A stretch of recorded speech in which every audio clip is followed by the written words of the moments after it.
nueva emisión de este programa Producción Nacional por el canal de Toda la Verdad, TLV1, Toda la Verdad Primero. Este día de hoy tenemos como invitados al licenciado Lascano y al doctor y contador Echavarría. Vamos a tocar diversos temas de la realidad nacional. Vamos a tocar un poquito la situación económica de hoy y ver qué alternativas tenemos. Antes que nada, les invito a la gente de Córdoba que me estuvo escribiendo, los invito a que el día 1 de agosto a las 19 en el Colegio de Abogados concurran a la presentación de un libro que hace un amigo Jorge Ferraro, se llama El alma por 50 centavos, es muy buen escritor y les va a gustar la publicación. Bueno, y el camino se hace andando. Vamos a hablar un poco de la economía. ¿Cómo ven la economía ahora? Bueno, yo creo que hay una situación muy auspiciosa en este momento, que es que sabemos que esto termina mal y por lo menos ya lo sabemos, lo cual es una enorme ventaja frente a otros momentos en que hemos tenido alguna pequeña duda de que a lo mejor se podían corregir las situaciones. Todas las medidas que se han tomado son la repetición de medidas que a lo largo de mi vida he visto en diversas ocasiones, por ejemplo, antes del Rodrigazo, en el momento en el cual nos decían que el que apuesta el dólar pierde, que es la época de Sigó, también pasó en la época de Zorruil y después lo repitieron en la época de los 14 ministros de Economía en 2 semanas. Y bueno, ahora estamos nuevamente en una situación parecida y en una situación que con sus más o con sus menos también se vio en el estallido previo al gobierno de Duhalde, cuando las cosas, uno iba al exterior y era DM2, DM3, DM5, ahora en realidad ya directamente deme lo que sea siempre que yo lo pueda pagar al cambio oficial. O sea que este libreto parece repetitivo en Argentina. Tenemos un modelo, supramodelo actual, que es el mismo de siempre. Y entonces la pregunta es que yo le diría a Lascano, ¿quién es? ¿La gente la que no se acostumbra a que va a pasar siempre lo mismo mientras tengamos los mismos sistemas, los gobernantes, los ministros de Economía de turno, las empresas? Creo que es un conjunto de problemas que se va repitiendo, tanto desde el punto de vista empresario, desde el punto de vista político, desde el punto de vista de los pseudoeconomistas. Pero sobre todo, yo siempre digo, me quiero comparar un poco con otro país similar que es Brasil. Tienen una política de Estado de hace 100 y pico de años. Nosotros no tenemos política de Estado. Entonces cambia el muñequito, cambia el sistema. Y hoy esto está agravado por dos cosas. Primero, por la incapacidad absoluta de los funcionarios. O sea, nadie puede decir que la gente que está es gente capaz. Si se equivoca una persona capaz, se puede equivocar. Pero, como decía Ignacio recién, ya sabemos que van a la equivocación. No es un tema que podemos esperar otra Tenemos cosa. por anticipado el resultado. Tenemos por anticipado el resultado. Lo que no sabemos es cuándo esto va a colapsar. ¿Por qué? Porque no tenemos idea de cuánto se está emitiendo. Sabemos que llegan los aviones todos los días de Brasil con cualquier cosa mal hecha, con cualquier foto, con cualquier desastre. Y eso nunca pasó en la Argentina. Semejante desorden de emisión monetaria. El Banco Central no tiene ningún control sobre esto y lo que parecería que apunta todo es a tenemos que pagar intereses de deuda externa. No tiene control porque la persona que está a cargo del Banco Central no tiene idea de lo que tiene que hacer estando ahí. Entonces volvemos al otro problema grave. Los que pasaron por el Banco Central y les exigieron esta serie de barbaridades se fueron. Renunciaron y se fueron. Entonces ya estamos dentro de una corriente de pensamiento que no proponen hechos, sino que proponen ideología. Y con la ideología no se hace economía, se hace con los hechos. ¿Cómo ve la situación de mediano plazo para el país, digamos? Mediano plazo es la semana que viene. La semana que viene. Mediado la otra. Mire, yo la veo muy complicada de prever, como decía muy bien Julio, en cuanto a los plazos en los cuales se termina, y lo que habría que empezar a pensar es cómo se sale. Nosotros hemos visto montones de políticas de parte del gobierno, de gobiernos anteriores argentinos y de gobiernos de otros países. Uno ve que hay gobiernos que son proactivos y son capaces de hacer una guerra para proteger la situación petrolera del país. Nosotros vemos gobiernos que son reactivos, como está haciendo en este momento el gobierno alemán o el gobierno francés. Gobiernos que son negativos, y de esos hemos tenido muchísimos. Gobiernos que son inactivos, y hemos tenido un señor que salió en helicóptero por su actitud. Este es un gobierno vengativo, y cuando el gobierno es vengativo, no se puede saber cuál es la medida de hoy a la tarde, porque hoy a la mañana alguien habló por radio y hoy a la tarde le confiscaron los bienes de alguna manera en la cual les parecía simpático y entonces llenan de 400 personas un sitio que ya daba pérdida de origen. Esto hace imposible prever la semana que viene, hace imposible prever mañana a la mañana. De hecho, yo no sé si cuando salga de acá no me está esperando alguien con un patrullero. Entonces, la situación en cuanto a la previsión es muy complicada y es muy complicado prever el fin, en qué momento esto estalla. Lo que yo diría que es lo positivo sería pensar qué se hace de ahí para adelante, en materia económica, en materia energética, que es la base de la materia económica, y en todo lo que hace al salario y a la situación para que la economía deje de ser recesiva y salga para adelante. O sea que el planteo es, soluciones son posibles siempre y cuando se quieran adoptar soluciones posibles y factibles. No van a ser fáciles. Usted hablaba hace un ratito cuando estábamos haciendo el lobby, antes del programa, de, por ejemplo, la industria, la parte extractiva, petróleo. Sí. ¿Cuántos pozos de petróleo piensa este gobierno ampliar y explorar? El señor viceministro y a cargo de la economía de YPF y no sé cuántas cosas más, publicó que iba a hacer 1000 pozos de exploración. 1000 pozos de exploración. En un año, 1000 pozos de exploración. Por supuesto no tiene idea de lo que está hablando, porque el pozo que menos tarda de exploración tarda 2 meses, como decía hoy, si vamos a Salta puede tardar 6 meses porque hay que ir a 6 meses. Eso, o sea, desde el punto de vista técnico es inviable porque no hay equipos de perforación, ni acá ni en otra parte del mundo porque hay listas de espera para los equipos de perforación. Así que no tiene idea de lo que dice.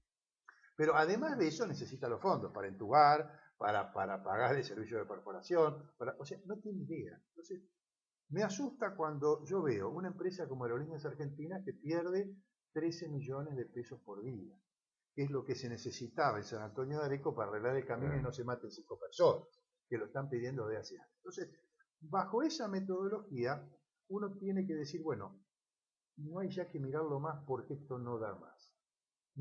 La preocupación más grande que yo tendría en este momento es el gran desempleo que va a haber. Y mientras estos señores apuntan a las grandes empresas que no despidan, el desempleo masivo se va a dar en la pyme, en el estudio jurídico, en la pizzería, en esos lados, y van a tener 1 millón de personas en la calle. Con la inflación que tienen, con el mal índice de inflación, no sé cómo van a reaccionar, ni las personas ni ellos. Dato de hoy, 40% de los locales en capital y conurbano con capacidad ociosa, no están alquilados. Eso es un indicio, esto es una realidad, se puede constatar, no es un invento, está, digamos, disponible la información, cualquiera que recorra por ahí. En realidad lo que decía el licenciado Lascano es, y usted lo tendrá en la consulta con sus asesorados, el empleo está siempre en las pymes. Las grandes empresas son generadoras de poco empleo. Sin duda. Si las pymes caen, esto va a generar un problema, digamos, más que estructural en el empleo. Claro, acá hay algo que hay que tomar en cuenta porque está relacionado con todo lo que viene pasando. Cuando se hablaba de que Argentina pasó de producir 100.000 autos por año a producir 1 millón de autos por año, podíamos pensar que el empleo había crecido en 15 o 20.000 puestos, porque la industria del automóvil no contrata gente, el 80% del producto que constituye un automóvil es importado, lo que se hace acá es simplemente adaptar algunas cosas, y como se cambian los modelos suficientemente seguidos, siempre es el 80%, porque nunca se llega al momento en que empiezan a entrar participaciones más altas. O sea, Cayó 60% la venta de autos y seguramente eso no produce ningún efecto en la economía argentina. Sí que se va a consumir, va a crecer menos el consumo de nafta eventualmente. Pero cuando uno está pensando en que se cerraron 100 bares en el centro, esos son 700 o 800 personas que se quedaron sin trabajo. Y esa acumulación, como dice Julio, es infinitamente más importante que la que proviene de los grandes centros industriales, que es con los que ellos negocian, porque como es un gobierno corporativo, igual que viene siendo de hace muchos años, Argentina se maneja con el modelo fascista y se maneja con las grandes corporaciones, de empleados, de empresarios, de obreros, de sindicatos, de bancos, todos son grandes grupos. Entonces, uno va y dice, vos no podés bajar tal cosa, vos no podés subir tal otra. Como en algún momento nos dijeron, como hay 5 o 6 grandes operadores del mercado paralelo, el mercado paralelo no va a hacer que el dólar suba. Bueno, todas estas son cosas que son disparates. En la economía de todos los días la maneja Doña Rosa. Doña Rosa piensa que el dólar es el único refugio posible. Doña Rosa piensa que el marido se va a quedar sin trabajo. Y Doña Rosa piensa que el dinero que puede juntar lo tiene que ahorrar en dólares para que el día que se quede el marido sin trabajo pueda seguir pagando la comida. Esto lleva a una situación absolutamente irreversible. Si yo me manejo con el modelo de Friedman, me va a pasar lo que le pasó al mundo con el modelo de Friedman. Estalla. El único modelo posible está más cerca de Samuelson y pensar que la economía es una ciencia social y la maneja Doña Rosa y no alguien desde un escritorio. Sí, sí, esto está claro, ¿no? La concepción y sobre todo la transmisión, como decía usted, Además, de idea, ¿no? El efecto en la gente es el mismo. Cuando una empresa despide 1.500 personas, salen todos los diarios, es el mismo efecto cuando se hunde un barco. Murieron 1.500 personas y salen el diario. Ahora, por día mueren 4.000 personas en accidentes de auto y no sale en ningún lado. Ese es el efecto que va a causar la pyme. Hay un desliz, digamos, entre el discurso oficial y la realidad. Sí. Esto es porque por inexperiencia o por o por una lógica dentro de la psicología política, de decir, porque si usted me dice, el mediano plazo para esta gente es un día. A Irigoyen le hacían el diario, ¿no? Bueno. Y acá dicen lo que quiere escuchar, por los canales de televisión y por toda una serie de medios que tienen, le ponen lo que quiere escuchar. Entonces, Irigoyen tiene un diario y acá tiene un multimedia, diciéndole lo que quiere escuchar. Entonces, no entiende, yo creo que no entiende lo que pasa, porque si bien no ha sido bueno ni el gobierno de Kirchner ni el otro tenía más control de la situación. Yo creo que en este momento hay un descontrol absoluto y la gran responsabilidad del Congreso. Por inoperancia. Por inoperancia. Usted, cuando estamos en semejante inoperancia, usted fíjese lo que hizo el Congreso paraguayo, por otra cosa. Se reunieron en 24 horas, decidieron que este señor no podía seguir más en el desastre absoluto y democráticamente lo sacaron, por más que digan que no. Bueno, se tomó una decisión de base. Bueno, acá creo que ha llegado el momento que los señores del Congreso tomen algunas decisiones. Yo no digo que sea eso, pero a lo mejor que le recorten facultades, que las provincias empiecen a producir su propio petróleo y no que sean dirigidas por una YPF, que a lo mejor la intención fue buena, pero la conducción es mala. Es mala. Vamos a dejar planteado para el próximo bloque porque sabemos cómo está el estado de situación. Y creo que, como decía Echavarría, la gente, por su propia economía, se da cuenta de lo que está pasando, ¿no es cierto? No es necesario escuchar la cadena nacional, ni siquiera un economista. Van al supermercado, sacan el ticket y ya esa es la mejor realidad. Pero debe haber causas, debe haber soluciones macroeconómicas que se transforman en micro, que bajan a las empresas y a la gente, para poder salir, y supongo que las hay, y debe haberlas para que Argentina pueda volver a la senda de crecimiento. Lo dejamos para el próximo bloque. En Producción Nacional, en este lunes, en compañía del doctor Ignacio Echeverría y del licenciado Luis Lascano, estamos viendo cuál es la realidad económica nacional y dejamos para este bloque las posibilidades, las alternativas que tiene Argentina y que tienen los que detentan poder en Argentina para poder brindar soluciones. ¿Verdad, Lascano? ¿Cómo podemos salir en el mediano y largo plazo de esta crisis? Yo creo que es bastante difícil salir de esta crisis con el actual gobierno, porque no hay ninguna intención de hacerlo. Entonces, cualquier persona que acerque una idea medianamente razonable para cualquiera de los temas que tienen problemas, que son la mayoría, energía, caminos, transporte, o sea, hay un montón de problemas que están decididos a no arreglar. Lo mandan pero no, tampoco le a vía echemos la muerta. culpa al gobierno nacional solo. No tiene intenciones de arreglar la ciudad de Buenos Aires. Macri no tiene Tucumán las intenciones de arreglar la provincia. Ningún gobernador ni jefe de gobierno tiene intención de nada. O sea, esto es una degradación general en la República Argentina. No le corresponde solo al gobierno nacional. No. O sea, la ciudad de Buenos Aires es un desorden espantoso. Uno de los peores gobiernos de la historia de la ciudad de Buenos Aires, con un gasto infernal en pavadas. Entonces, el tema es, nos puede gustar un poco mejor por alguna razón de simpatía, pero desde el punto, si lo analizamos fríamente, que me traigan una sola gobernación que esté funcionando. Es decir, acá hay un fallo de voluntad que se traduce en una inacción económica o en acciones económicas exprofeso de acuerdo al interés particular que tiene un determinado gobernante o gobierno central. Pero como medidas de grandeza, que es la que corresponden a un estadista, no se las ve.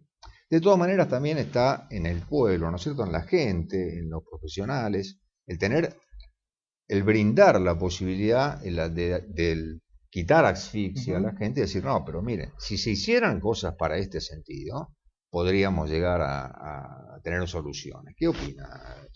Mire, la economía, como decíamos hace un ratito, es una ciencia social. En Argentina hay 40 millones de personas de las que depende que la economía funcione. El primer paso absolutamente imprescindible es que la gente tenga confianza. Cuando usted genera confianza, la gente está dispuesta a ahorrar en pesos, a poner su máximo esfuerzo y a querer salir adelante si hay una cultura de trabajo. Cuando no hay confianza, la gente se refugia en el dólar, se tira menos y se dedica a ver a Tinelli. Cuando usted quiere cambiar las cosas, usted tiene que tomar a todas las personas que pueden tener alguna cosa política, alguna voluntad política, reunirlas, hacer un pacto tipo la Moncloa y determinar en ese pacto los grandes lineamientos nacionales en materia impositiva, primero que nada, en materia de finanzas públicas en cuanto al gasto público, al destino del gasto público y a no tener déficit, a la política, por lo tanto, de emisión monetaria y a crear una situación que cambie el gobierno, que cambie, va a seguir exactamente igual.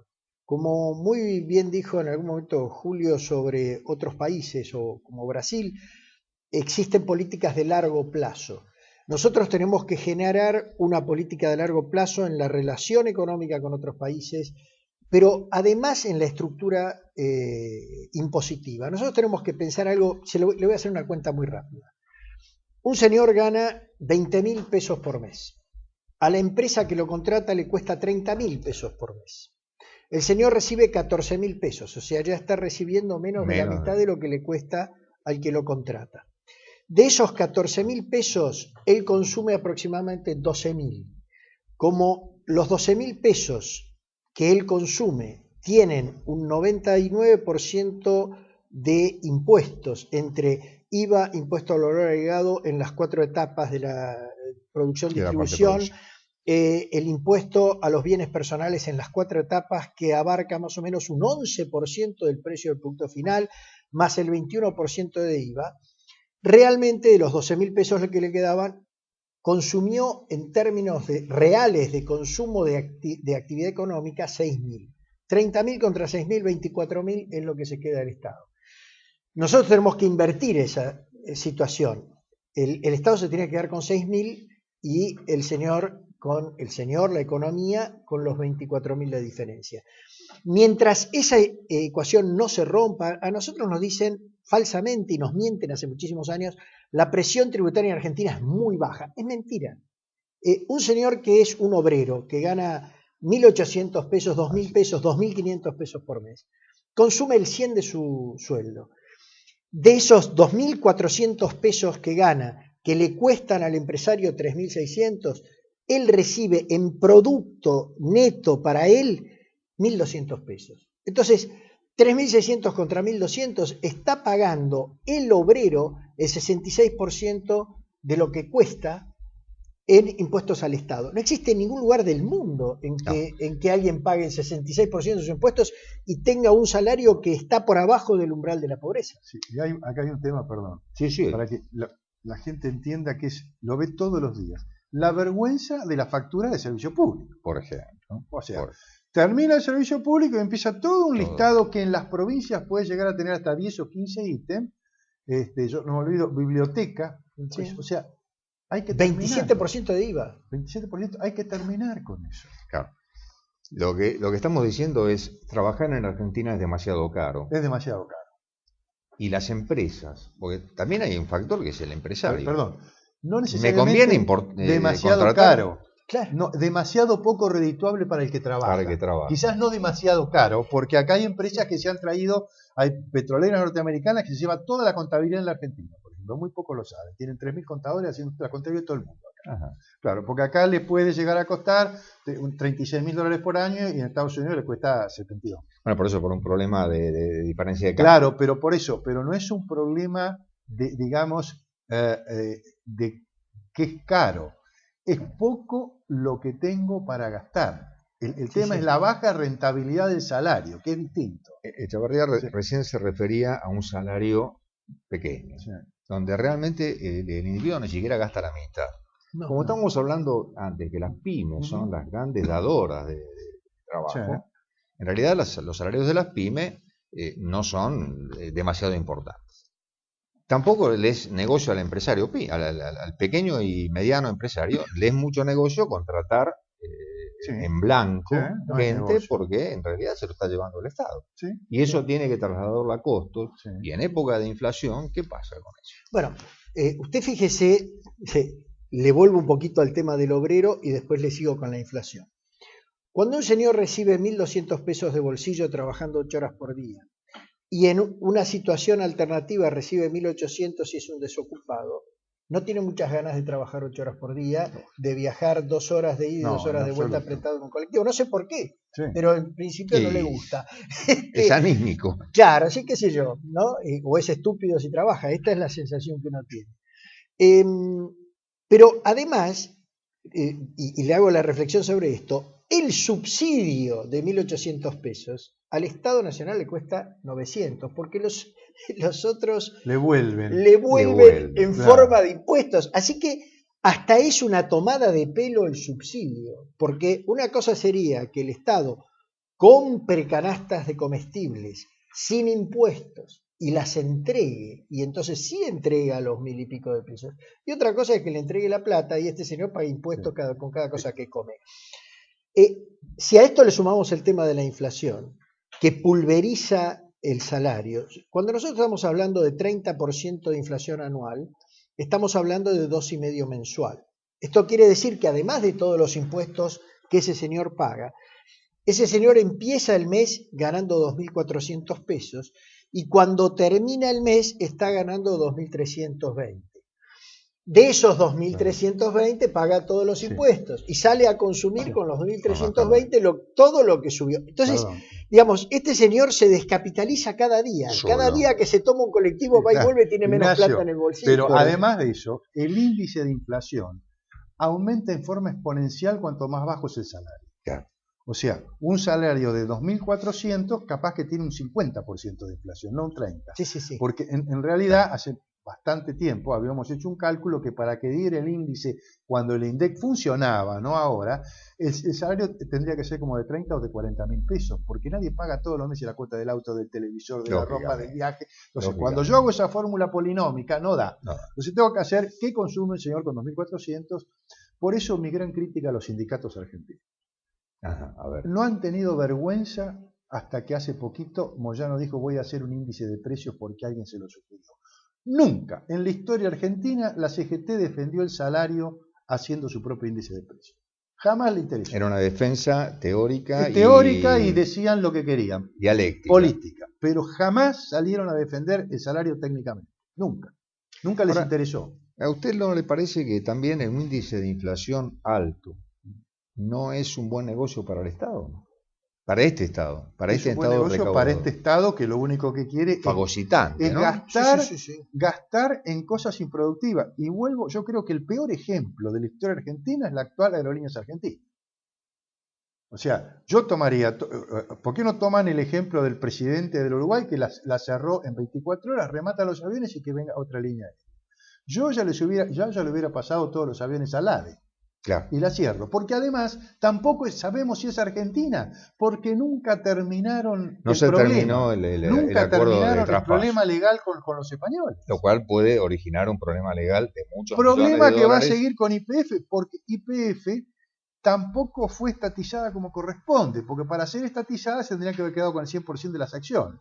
O sea, acá una discriminación hacia uno de los accionistas. Una barbaridad, eso, claro. Pero, digamos, lo que me están planteando, más allá de los números fríos, que son reales, porque esto le pasa a la gente, el hombre que sale y compra y a fin de mes no puede comprar aquello que compró al principio. Carrito de supermercado. Claro, pregúntele a la señora con el carrito a ver qué le pasa. No hay otra realidad. El tema que ustedes plantean es un problema de voluntad.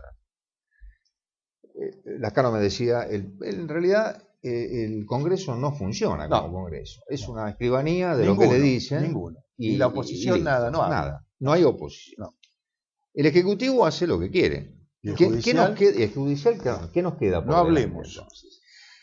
Es muy complicado, porque lo primero que nosotros tenemos es que desde 1973, aproximadamente 72, se destruyó sistemáticamente el sistema educativo argentino.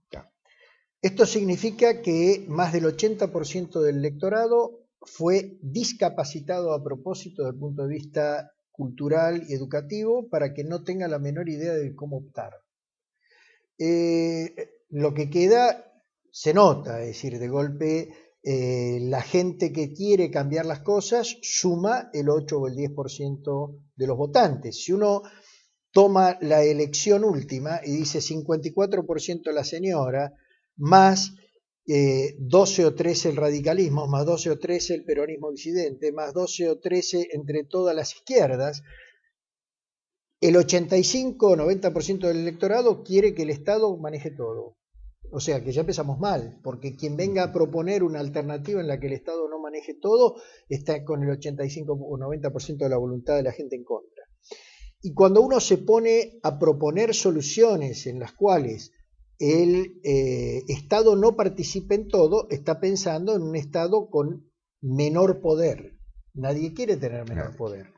Con menor capacidad de discernimiento económico sobre las vidas ajenas. Nadie quiere tener menor capacidad de discernimiento. Nadie, me refiero a los políticos, ¿no? Es decir, digamos, quiero halagarlos a todos. Básicamente, el movimiento político, la cabeza de un político es un psicópata moderado. A veces moderado, a veces no. Entonces, un señor que tiene este pensamiento mesiánico, que además considera que todo el mundo quiere, que el 90% de la gente quiere que ese señor sea el que lo maneje, habla de una enfermedad mental en la población que hace muy difícil pensar en un cambio. Y sin grandeza, como usted decía hace un rato, no hay cambio. Vamos a ir redondeando porque ya me indican que estamos en el tema. En esta situación, para un empresario, ¿le es posible invertir? ¿Le conviene o huye? Hay un viejo dicho en economía que dice que en economía cada uno puede hacer lo que quiere, pero se tiene que atener a las consecuencias. Entonces, el empresario hoy está viendo lo que están haciendo y está pensando cuáles son las consecuencias. Este gobierno tuvo la suerte de tener un aparato productivo estancado y usó la capacidad ociosa, pero no creció.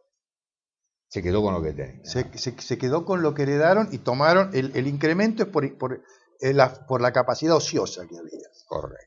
¿Está? Correcto, perfectamente. Y por el precio de la soja. Y por el precio de la soja, o sea, que en este momento superó los récords históricos. Cerramos, vamos redondeando el tema. Posibilidades hay. Pasan no solamente por el espectro económico, pasan por la voluntad y por un tema que va a ser a mediano plazo, la educación. Sí, sin ninguna duda. ¿Cuál fue la mejor época de la Argentina? La época posterior a Avellaneda y Sarmiento. Una época en la cual Argentina se dedicó a educar a la gente y la gente educada era la que votaba por un gobierno mejor que le hiciera propuestas más claras. Cuando empezamos a deteriorar el pensamiento de la gente, insisto, sistemáticamente a partir del movimiento montonero y de los movimientos izquierdistas que ocuparon las universidades, aprovechado por toda la ultraderecha después, que ya que habían empezado no tenían por qué no seguir destruyendo, realmente nos dejan sin una opción. El primer paso obviamente pasa por la educación. Sin una verdadera educación no existe la democracia, porque el demos no está educado como para poder elegir. Es como si fueran los ilotas y no el demos. Claro. Yo creo que nos quedó en claro las explicaciones que hemos tenido hoy de parte de los dos invitados. Le agradezco mucho, Julio Lascano. Encantado de haber estado. Un placer para nosotros. Le agradezco mucho a Ignacio Chavarría. Y le ya agradezco la invitación. Los invito para una nueva fecha, no, para poder seguir dialogando en esto, que es Toda la Verdad en canal tv1.com en www, en la web. Vamos a un programa Producción Nacional. Recuerden que pueden mandarnos sus mensajes por Facebook, en el canal TV1 Toda la Verdad Primero, también en Twitter, canal TV1, o por correo electrónico al correo de este programa o del canal. El del programa es produccionnacionaltv1@gmail.com. Nos acompaña ahora otro invitado que vamos a tratar de exprimirle todo el jugo que podamos en la parte de transporte. El ingeniero industrial Eduardo Cábana ha tenido mucha experiencia empresarial, ha tenido experiencia técnica y además en un sector que hoy es crítico, que es el transporte por riel. ¿Cómo ve el sistema hoy de transporte por riel? Bueno, el sistema ferroviario en general está colapsado.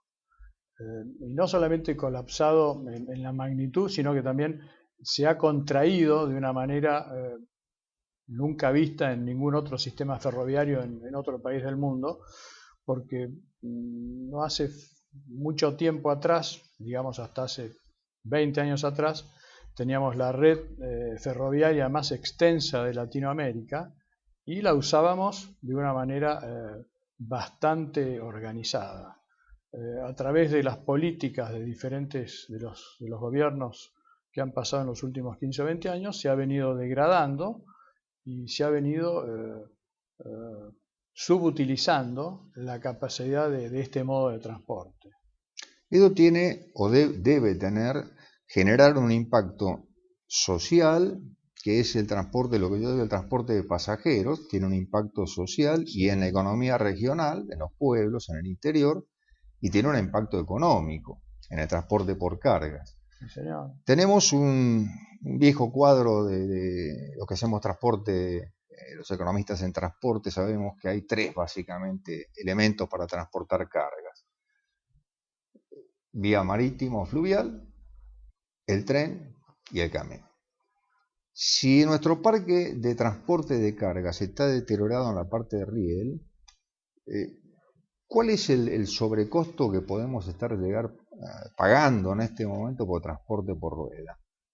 Bueno, el transporte ferroviario, con las inversiones que ya se habían hecho durante más de 100 años, brinda un sistema de transporte de un muy bajo costo, especialmente para todas las producciones del interior del país y de las regiones específicas.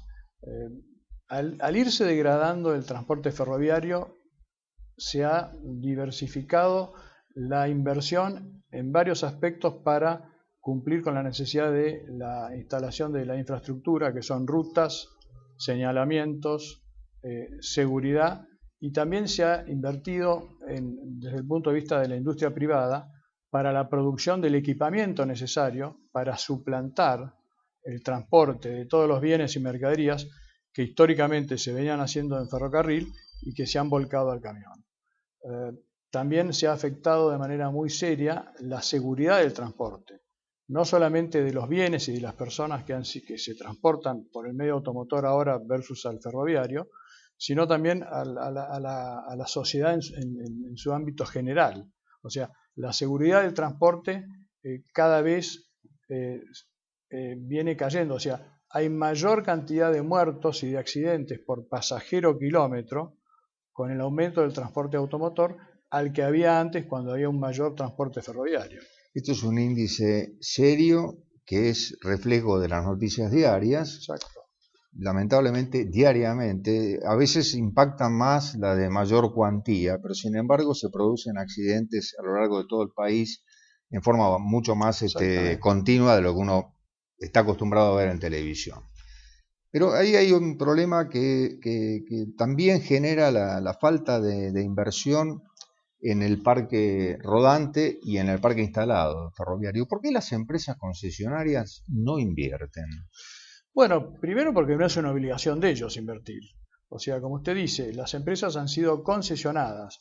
El Estado, de una manera equivocada, para sacarse de encima la carga económica de reorganizar y hacer funcionar bien un sistema ferroviario, lo fue desmembrando y lo fue concesionando. Por un lado, redujeron la infraestructura de vías y de servicios, que provocó un gran efecto negativo social al dejar varios pueblos o varias zonas aisladas por falta de transporte, pueblos donde no se podía llegar por caminos y que estaban acostumbrados y que nacieron y crecieron por la vía ferroviaria. Y por otro lado, los concesionarios están encargados de operar y de mantener el sistema, básicamente el de transporte de pasajeros, porque toda la infraestructura de estaciones y de vías y de material rodante sigue siendo propiedad del Estado Nacional. O sea, ellos se encargan de que el tren funcione. De que el tren funcione y lograr una utilidad por el trabajo de mantenimiento y de operación del ferrocarril. Pero si yo tengo que cambiar todo el trazado de acá, de Constitución a La Plata, ¿qué pasaría? Toda obra nueva, sea de vías o de material rodante, al ser propiedad del Estado, tiene que ser sufragado por el Estado, o sea, tiene que ser pagado por usted y por todos los que nos están viendo. Los concesionarios, a su vez, han tenido la oportunidad de incorporar a sus grupos empresarios talleres o fábricas donde están en condiciones de hacer ese tipo de mantenimiento o de reparaciones, por los cuales le cobran de manera adicional al Estado un monto bastante superior al que se lograría si estuviéramos trabajando en una economía competitiva y de mercado en el mercado Son dos facturas del mismo proveedor. Exactamente. Entonces, de esta manera estamos teniendo cada vez un costo mayor para un servicio peor. No hace falta más que hacer comparaciones con años anteriores a cómo se viajaba en el conurbano, a cómo se está viajando ahora, a cómo se viajaba en tráfico de pasajeros entre ciudades, que ahora no existe, y cómo el sistema de cargas prácticamente ha quedado en manos de los 3 o 4 concesionarios, que en el fondo son las empresas donde realmente ellos necesitan de la operación del ferrocarril porque les hace a su sistema productivo y de distribución. Pero se ha perdido el transporte de cargas generales y lo que daba vida a muchas comunidades. Un ejemplo clarísimo y muy corto. Hasta los años 50, 60, Villa Mercedes era una zona muy conocida por la horticultura. Se hacían espárragos, alcauciles, un montón de productos de granja y de huerta. Esa producción 2 veces por semana tenía un tren que salía de Villa Mercedes y pasaba por los diferentes pueblos recogiendo la producción de la zona y llegaba al mercado de abasto acá en Corrientes y llegaba a una estación subterránea y de ahí toda la ciudad de Buenos Aires tenía los productos. Se abastecía. Ese tren empezó a dejar de funcionar. Ahora en Villa Mercedes no hay más ninguna quinta ni ninguna huerta que produzca lo que producía hace 30, 40 o 50 años atrás. Y los productos equivalentes, en algunos casos, vienen desde San Pedro de Jujuy vía camión. O sea, el transporte cambió la manera de producir, cambió los orígenes. Y incrementó los costos de manera exponencial. Sí, yo creo que atrás también de todo esto que usted me explica, primero, se nota una pérdida de empleo, una pérdida de capacidad de la gente que antes dependía del tren como medio casi único en algunas ocasiones para poder sacar sus producciones. Hay economías regionales que dependían de eso en absoluto, Sí, señor. y eso ha perdido. Le dejo una pregunta para el próximo bloque. Yo conocí al viejo sistema de Argentina cuando producíamos trenes, cuando teníamos realmente capacidad de producir empresas como Matterford, a ver si no estoy equivocado. Emblemática. En Córdoba había grandes talleres, sí. Había grandes centros de reparación de material rodante muy importante. En el próximo bloque, cuando volvemos después de la tanda, me cuenta qué pasó con eso, porque yo no lo vi más. Correcto. Vamos al programa Producción Nacional con el ingeniero industrial Eduardo Cábana. Habíamos dejado planteada una inquietud, una pregunta. ¿Qué pasó con aquella industria que producía e incluso exportaba formaciones ferroviarias, Matterford y demás? Hoy no hay más nada. ¿Qué ocurrió? ¿Qué ocurrió? Y mire, es paradojal, porque justamente paradójico porque el desarrollo de la industria ferroviaria nacional se da a partir de fines de los años 40, después de la Segunda Guerra Mundial, principios de los 50, en el seno del primer gobierno peronista, el original gobierno del general Perón. Y a partir de ahí se desarrolla durante más de 30 años una industria ferroviaria que se integró en todos los aspectos, a punto tal de que para fines de los años 80, en la Argentina teníamos la capacidad para producir el 100% de todos los vagones de carga y de los coches de pasajeros remolcados, y se fabricaban locomotoras tipo General Motors, tipo Cockerill, que tenían una integración de hasta el 70%. O sea, teníamos un conglomerado industrial específicamente de materiales ferroviarios que estaba muy bien integrado, con producciones de empresas internacionales que habían radicado plantas acá y con una gran participación de pequeñas y medianas industrias especializadas de origen nacional, a punto tal de que también pudieron llevar adelante el desarrollo de tecnologías, mantener las tecnologías en los diferentes aspectos actualizadas y cumpliendo todas las homologaciones internacionales con respecto a normas técnicas y de seguridad. A partir de los años 90, que es cuando se empieza a desmembrar el modo ferroviario, automáticamente las grandes fábricas, o sea, las fabricantes de locomotoras y de coches pasajeros, donde estaba Matterford, estaban fábricas militares, diferentes fábricas militares, y estaba también los fabricantes de vagones privados como ser Buriasco, como ser EMEPA, se fueron desmoronando y cesando su producción. Al mismo tiempo, todas las ferropartistas, o sea, que fabricaban las partes y los equipos, fueron desapareciendo en el transcurso de los años. Y con el agravante de que muchas concesiones de vagones de carga y de pasajeros empezaron a canibalizar el material rodante que tenían por una falsa ecuación económica de tratar de reemplazar determinadas partes que se rompían sacándolas de otros vagones que quedaban fuera de circulación y sin darse cuenta de que se estaban generando un problema mayor. Y ese problema mayor es el que estamos viviendo hoy en día todos los pasajeros de los transportes ferroviarios suburbanos y de larga distancia, porque los trenes nunca llegan, porque hay demoras y lo peor de todo, hay accidentes que están costando vidas.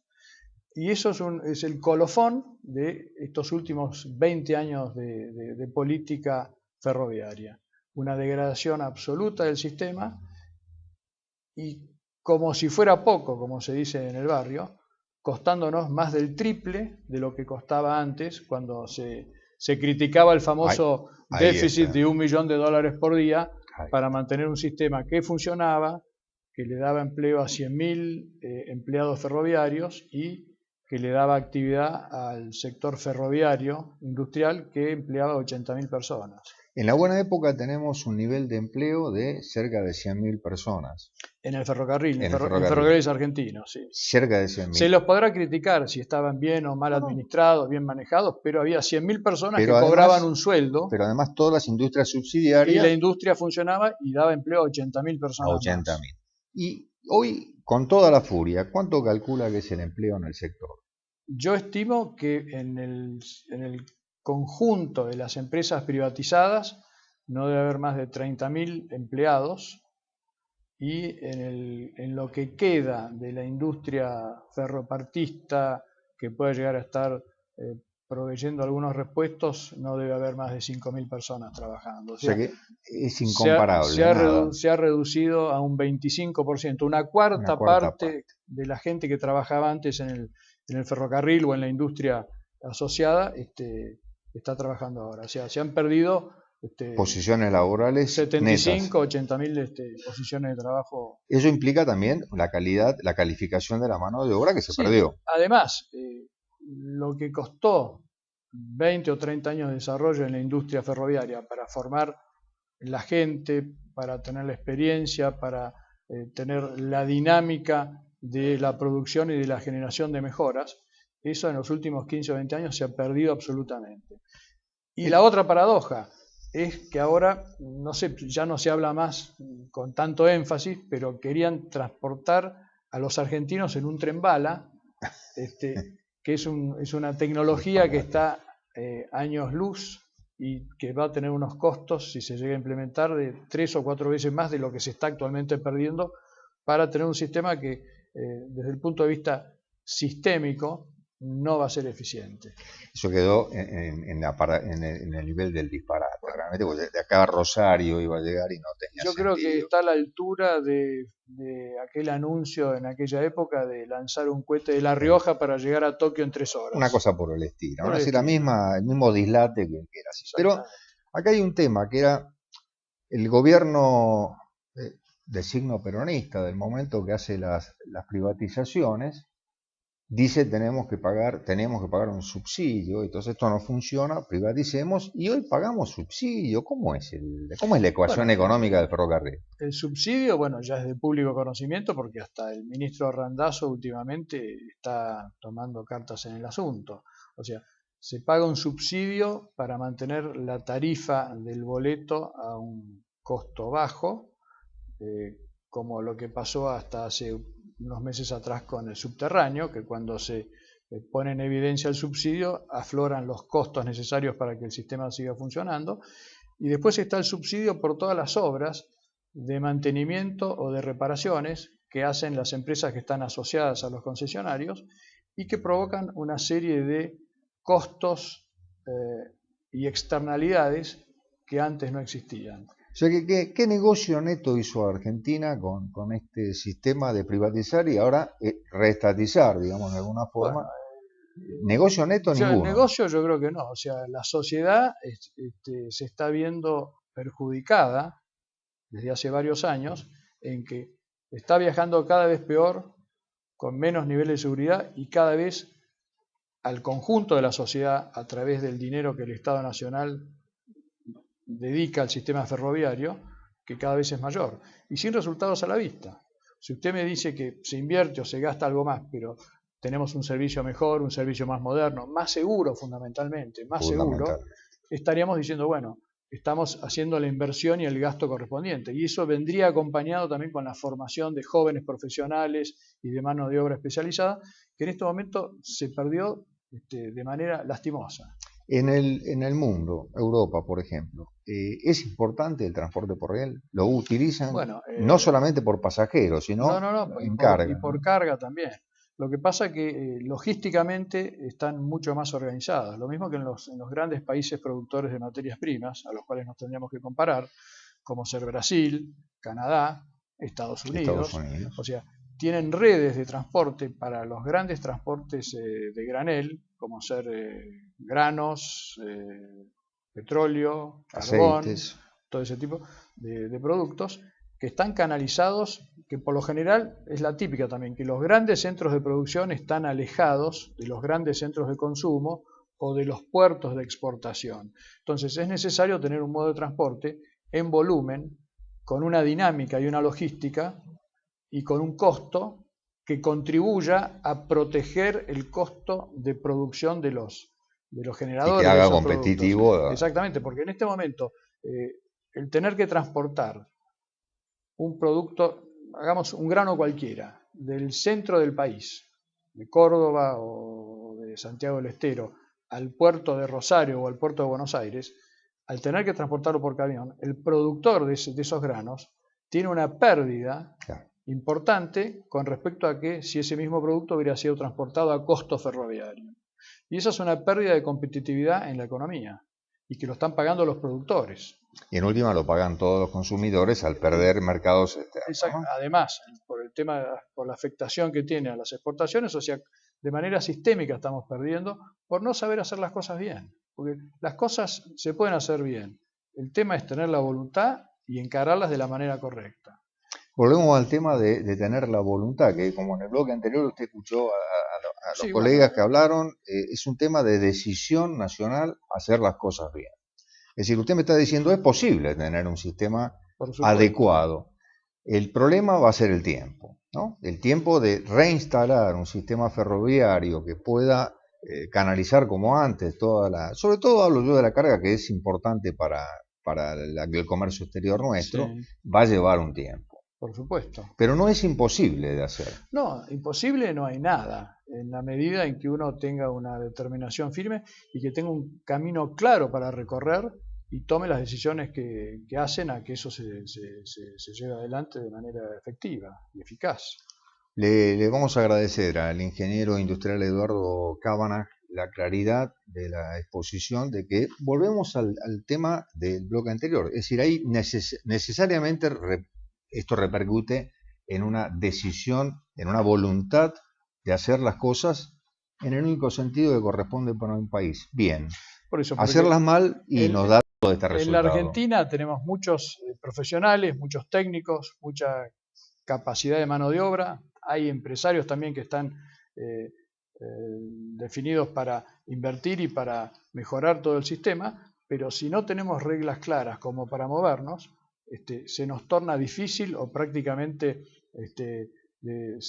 pecar de imprudentes en llevar adelante algo que no sabemos si vamos a poder llevarlo a buen término. Porque no tenemos el marco regulatorio y las decisiones de un gobierno para desarrollar un sistema, una parte de la economía. Ingeniero Cavanagh, le agradezco la presencia en nuestro programa de Producción Nacional, realmente esclarecedor, lo comprometemos para otra charla, porque este tema creo que es fundamental, la gente se ha esclarecido de muchas cosas que creo que antes del programa no estaban muy en claro, como por ejemplo el tema de las concesiones. Tienen que seguir viéndonos todos los lunes en Producción Nacional a través de www.canaltv1.com. Pueden seguirnos por Facebook en Canal TLV1, Toda la Verdad Primero, o por Twitter en Canal TLV1. Y si no, por el mail que contestamos, y algunas consultas ya hemos recibido y contestados, produccionnacionaltlv1@gmail.com. Mañana un programa excepcional. Los convoco para que vean 8, 9, 10. Va a estar Horacio Frega, Héctor Flores y Juan Manuel Soaje Pintos. Y bueno, toda la programación semanal. Pero mañana no se pierdan porque realmente va a ser de interés. Con esto cierro y les aclaro, la semana que viene, el lunes, voy a tener de invitados a Félix Herrero y a Roberto La Rosa.